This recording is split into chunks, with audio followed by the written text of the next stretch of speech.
नमस्कार दोस्तों, मैं हर्षवर्धन और आज हम शुरू करने जा रहे हैं चैप्टर 18 ऑफ आईपीसी, जिसके अंदर हम बात करेंगे offences relating to documents and property marks. इसके अंदर जो सेक्शंस हम कवर करने जा रहे हैं वो है सेक्शन 463 से लेकर के 489 तक। ठीक है जी। सबसे पहला सेक्शन जो 463 है वो बात करता है फोर्जरी के बारे में। क्या होती है फोर्जरी? देखो, किसी भी चीज़ के जाली कागजात अगर आप बनवा रहे हो या इलेक्ट्रॉनिक रिकॉर्ड बनवा रहे हो फ्रॉड करने की नीयत से, तो वो फोर्जरी होती है। ठीक है जी। या तो फ्रॉड करने की नियत है या फ्रॉड हो चुका है, दोनों ही केसेस में वो फोर्जरी है। एक बार डेफिनेशन देख लेते हैं।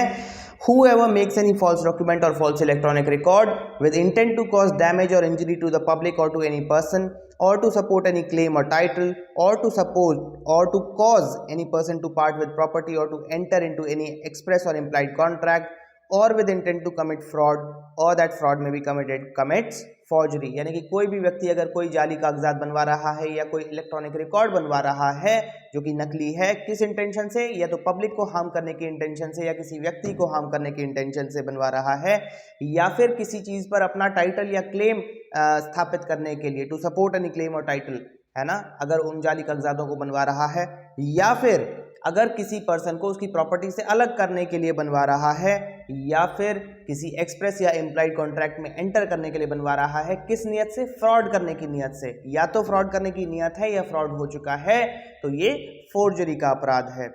ठीक है जी। फॉर एग्जाम्पल अगर मैं आपको कुछ उदाहरण दूं, जैसे कोई चेक होता है, चेक पे अगर आपने नकली साइन करके कुछ पैसे निकाल लिए किसी और के अकाउंट से, तो वो फोर्जरी है।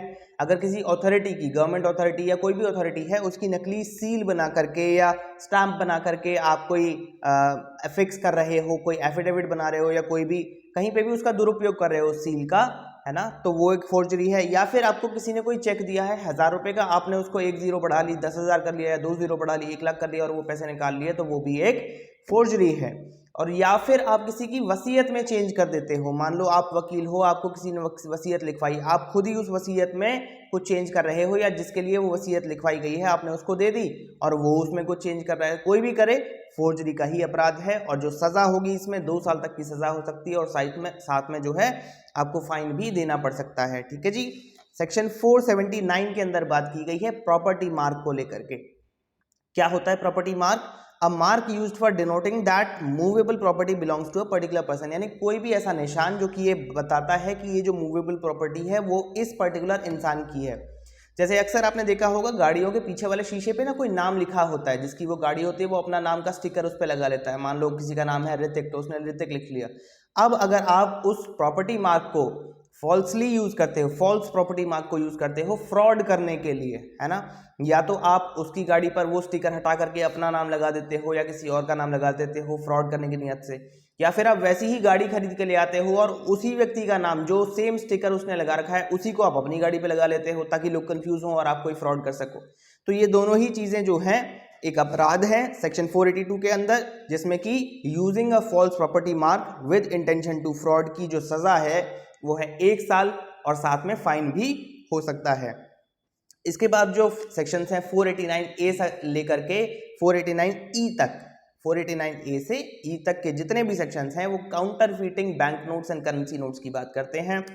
यानी कि जो भी नोट्स हम करेंसी में इस्तेमाल करते हैं या बैंक नोट्स होते हैं, बैंक नोट मतलब प्रॉमिसरी नोट्स, मतलब बैंक लिख के दे देता है कि जी इस दिन को आप इस नोट को दिखा करके इतने पैसे ले सकते हो या दे सकते हो, वो सारे जो बैंक नोट्स होते हैं, या करेंसी नोट जैसे 100 का नोट, 1000 का नोट, इस तरीके से जो नोट होते हैं उनकी अगर कोई कॉपी बनाता है, ऐसी कॉपी जो कि बिल्कुल उससे ओरिजिनल से रिजेंबल करे, यानी कि डिफरेंस पता लगाना मुश्किल हो, तो ऐसे में वो एक अपराध है जिसकी सजा उम्र कैद हो सकती है या 10 साल प्लस फाइन आपको देना पड़ सकता है।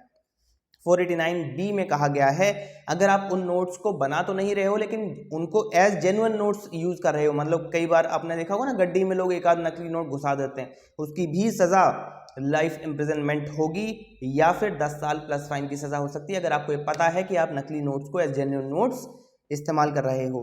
489C के अंदर बात की गई है अगर आप पोजेशन में हो उन चीज़ों के, अगर काउंटरफिटेड नोट्स ना आपने बनाए हैं ना आपने इस्तेमाल किए लेकिन आपके पास रखे हुए हैं, तो उसकी भी सज़ा 7 साल तक की हो सकती है, साथ में फाइन भी लग सकता है। 489D में बात की गई है मेकिंग और possessing instruments for counterfeiting notes. कोई भी जो इंस्ट्रूमेंट है जो नोट्स को बनाने के लिए इस्तेमाल किया जाता है, अगर आप उसको बना रहे हो या अपने पास रख रहे हो तो उसकी भी सज़ा उम्र कैद या 10 साल और साथ में फाइन देना पड़ सकता है। 489E जो लास्ट सेक्शन है वो ये कहता है भैया कि मेकिंग और using documents resembling currency notes और बैंक नोट्स। अगर आप कोई भी ऐसा डॉक्यूमेंट बना रहे हो जिसकी जो वैल्यू है वो करेंसी नोट्स या बैंक नोट्स में आंकी जा सकती है, जो उन चीज़ों को रिजेंबल करता है, तो उसकी आपको सज़ा मिलेगी। फॉर एग्जाम्पल मान लो शहर के अंदर कोई खाली एरिया है, वहाँ पे आपने जाके एक गाड़ी पार्क कर दी, कोई आदमी आया, उसने नकली रसीद उस पार्किंग एरिया की बना रखी है और आपको थमा दी कि जी इसमें गाड़ी खड़ी करने के आपको 50 रुपये देने होंगे। ठीक है जी, आपको पता है कि ये जो पार्किंग एरिया है ये उसका नहीं है, गवर्नमेंट की ज़मीन है और ये उसको अथॉरिटी नहीं है कि वो कोई भी ऐसी रसीद बना सके। तो आपका काम है कि आप पुलिस को उस चीज़ के बारे में बताओ। अगर पुलिस आपसे पूछती है, आपको उस आदमी के बारे में पता है और आप नहीं बता रहे हो, तो आपके ऊपर 200 रुपये का फाइन लगेगा। उसके ऊपर जो उसने किया है अपराध जाली डॉक्यूमेंट बनाने का, जिसके एवज में वो पैसे ले रहा है, उसको तो 100 रुपये का ही नुकसान होगा, आपको 200 रुपये का भुगतान करना पड़ेगा अगर आपने पुलिस को सही जानकारी नहीं दी। ठीक है जी, इसी के साथ हमारा जो चैप्टर 18 है वो खत्म होता है। अगला चैप्टर देख लेते हैं। चैप्टर 19 में बात की गई है सेक्शन 490 से लेकर के 492 तक की। इसमें 3 सेक्शंस हैं, लेकिन 2 इसके पहले से ही रिपील कर दिए गए हैं। 490 और 492 जो सेक्शंस हैं वो रिपील हो गए हैं। एक एक्ट आया था workmen's breach of contract act 1925, उसके अंदर वो रिपील हो गए थे। तो बात करते हैं चैप्टर 19 किसके बारे में बात करता है। इसका जो टॉपिक है जिसको हम डिस्कस करने जा रहे हैं उसका नाम है criminal breach of contract of service. यानी कि अगर आप किसी भी कॉन्ट्रैक्ट से बंधे हुए हैं और आप उसको तोड़ते हैं अनलॉफुली, तो वो एक अपराध है। तो 491 जो है सेक्शन वो ये बात करता है breach of contract to attend on and supply wants of helpless person. यानी कि आपके ऊपर अगर कोई भी ऐसी रिस्पॉन्सिबिलिटी है, आप किसी के गार्जियन हैं या कोई लॉफुल कॉन्ट्रैक्ट के अंदर बंधे हुए हैं जिसमें आपको एक हेल्पलेस पर्सन की देखरेख करने की जिम्मेदारी दी गई है, ऐसे में अगर आप उसको ठीक से नहीं निभाते हो तो ये एक अपराध है और इसकी आपको सजा होगी। ठीक है जी, 3 महीने तक सजा हो सकती है और 200 रुपये तक का फाइन आपको देना पड़ सकता है। ठीक है जी, मान लो कोई पेरेंट्स हैं, वो अपने बच्चे की उम्र बहुत छोटी है और वो उसकी देखरेख नहीं कर रहे हैं, कहीं पे छोड़ के आ गए हैं ऐसे ही बिना किसी अपनी जिम्मेदारी से बचने के लिए, है ना। या फिर कोई रिहैबिलिटेशन सेंटर है जहाँ पर कि जो जैसे ये होते हैं ना नशा मुक्ति केंद्र होते हैं, वहाँ पर लोग रहते हैं, उनकी क्योंकि मानसिक स्थिति उतनी अच्छी नहीं है कि वो अपनी देखरेख खुद कर सकें, तो कुछ लोगों को ये जिम्मेदारी दी जाती है वहाँ पे जो भी एम्प्लॉयज़ काम कर रहे हैं उनको, कि उनकी देखरेख करें, उनकी सारी ज़रूरतें पूरी करें।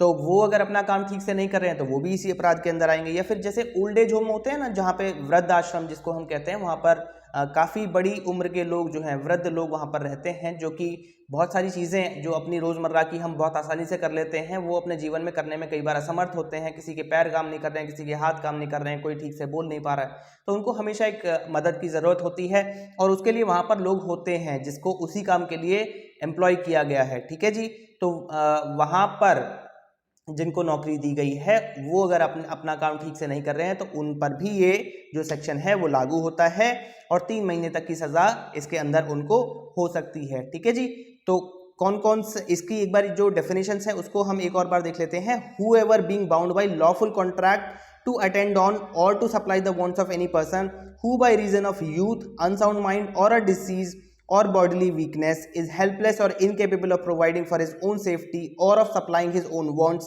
voluntarily omits so to do, commits this offense। यानी कि वही बात है, अगर कोई भी व्यक्ति बाई रीजन ऑफ यूथ यानी कि कम उम्र का है, या अनसाउंड माइंड का है यानी कि मानसिक स्थिति ठीक नहीं है, या फिर उसको कोई बीमारी हुई है, या बॉडीली वीकनेस बहुत ज़्यादा है, वो अपने डेली परस्यूट्स को फॉलो नहीं कर पा रहा है, या फिजिकली हैंडीकैप्ड है, कुल मिलाकर के जो हेल्पलेस है, जो अपनी खुद की सारी ज़रूरतें जो भी ज़रूरी हैं जीवन में, इंसानी रूपी जीवन जीने के लिए, उनको पूरा नहीं कर पा रहा है, या अपने होशो हवास में नहीं है, उसको नहीं पता कि वो क्या कर रहा है, ऐसे केस में कोई ना कोई जो भी उसका गार्जियन है उसकी जिम्मेदारी बनती है कि वो उसकी प्रॉपर देखरेख करे, और अगर वो नहीं करता है तो ये अपने आप में अपराध है।